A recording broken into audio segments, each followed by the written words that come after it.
want to thank you for being here on tonight.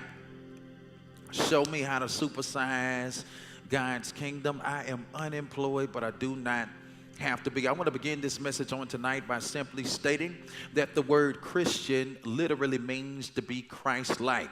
Coming to church does not make one a Christian, no more than sitting in a garage makes somebody a car. But the word Christian literally means to be Christ-like. If in fact I am going to be like Christ, I must care about the things that he cares about. I have to love what he loves, and I have to hate what he hates. And I contend on tonight that one of the primary things that Jesus Christ cares about is lost people. How do I know that he cares about lost people? I know that he cares about lost people due to the fact that in Luke chapter number 15, Jesus gives to us one parable with three different stories. A parable is an earthly story that has a heavenly meaning. He gives to us one parable, but he uses three different stories in order to do it. The first story that he uses is the story of the lost sheep. The second story that he uses is the story of the lost coin. The third story that he uses is the story of the lost son, due to the fact that he takes an entire chapter to cover the subject matter of reaching lost people. That says to all of us that Christ cares about lost people. And I contend that for those of us in here under the sound of my voice who claim to be Christians, remember, to be Christian means to be Christ-like. If Christ cares about lost people, that means that I must care about lost people. Many of us claim that we are Christians, but in actuality, it is false advertisement. It is false advertisement because when it is that we survey our lives according to our actions, you have to ask the question, do my actions say that I have the heart of Christ?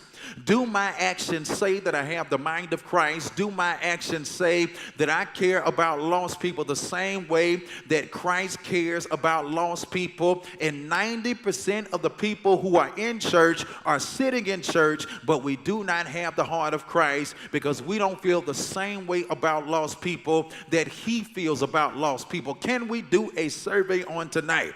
First question that I want all of us to ask ourselves on tonight: when was the last time you shared your faith with somebody who does not know Jesus? That's question number one. Question number two is, when was the last time you shared your testimony with somebody who needs to be encouraged?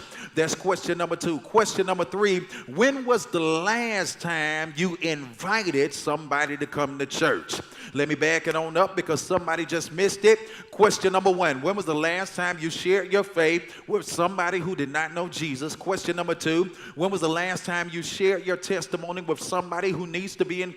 Question number three, when was the last time you invited somebody to church? Most of us are not able to answer this question in a positive way.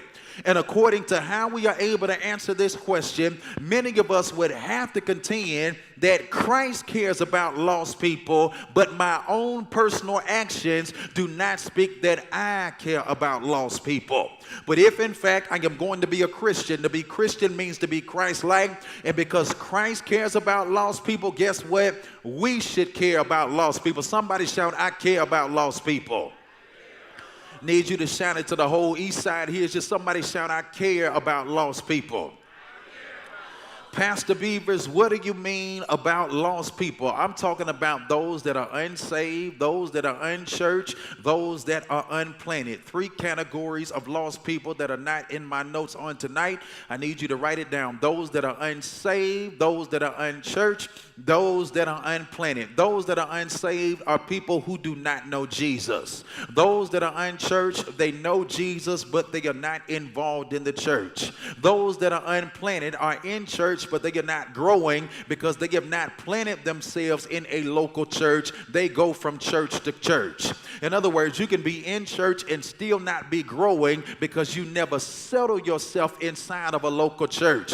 You sit here for a while, and then when we say something you don't like, you leave and you go somewhere else. You sit there for a while, and when they say something you don't like, you leave and you go somewhere else. And I believe that God can send you to a place and God can send you away from a place, but but you can never expect to grow if you don't plant yourself inside of a local church. So when we talk about lost people, we're talking about those that are unsaved, those that are unchurched, and those that are unplanted. And if Christ cares about these people, we must care about these people. The question has to be raised, why should I care about lost people?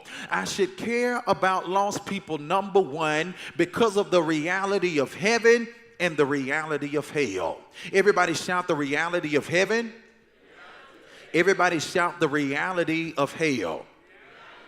As long as people are dying and going to hell, hear this clearly, growing God's church is never an option.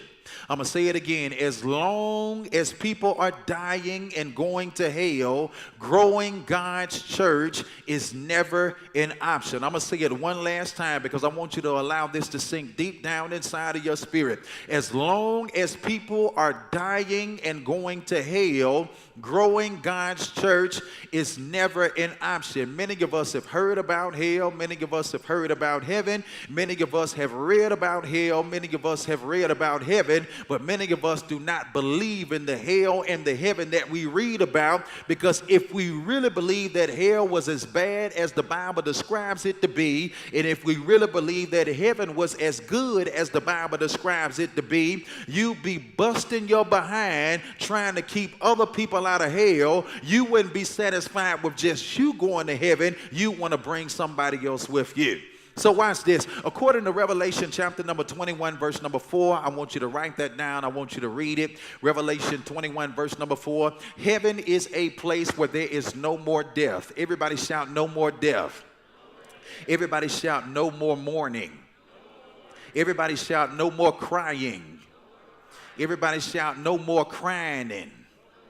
It's a difference between crying and crying. All right, when you cry, watch this, that means you hurt, but when you crying, that means you really hurt. Heaven is a place of no more crying. Heaven is a place of no more crying. Heaven is a place of no more pain. Everybody shout, no more pain.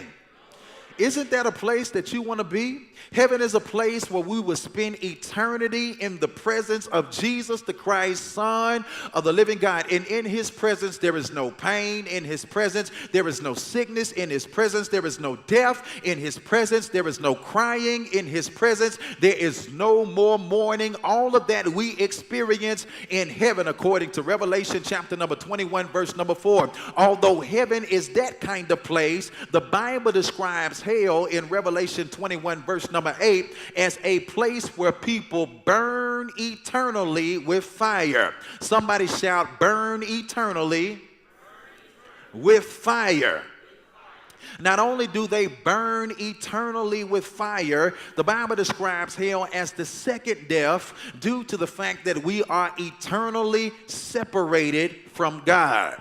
So watch this. Heaven, according to Revelation chapter number 21, is a wonderful place. Hell, according to Revelation chapter number 21, is a terrible place. And as long as people are dying and going to hell, growing God's church is never an option.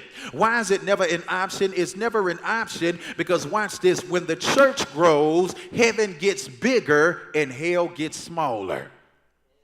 And I contend on tonight that although everybody is not going to heaven, God desires for everybody to go to heaven.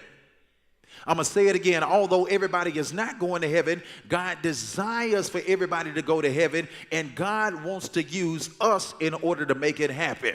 So dig this on tonight. God doesn't want a small kingdom. God doesn't want a medium kingdom. God does not want a large kingdom. He wants to supersize his kingdom in order to make heaven bigger, in order to make hell smaller, and he wants to use you in order to do it. Somebody shout, God wants to use me.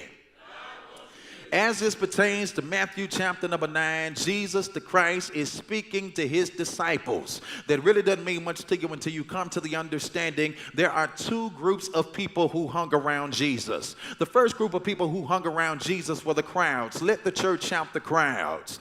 Crowds followed Jesus, but they followed him from a distance only for the miracles that he was able to perform. The second group of people who hung around Jesus are not the crowds. These were the committed. Somebody shout, the committed. These were the 12 disciples who ran with Jesus, who rode with Jesus, who talked with Jesus, and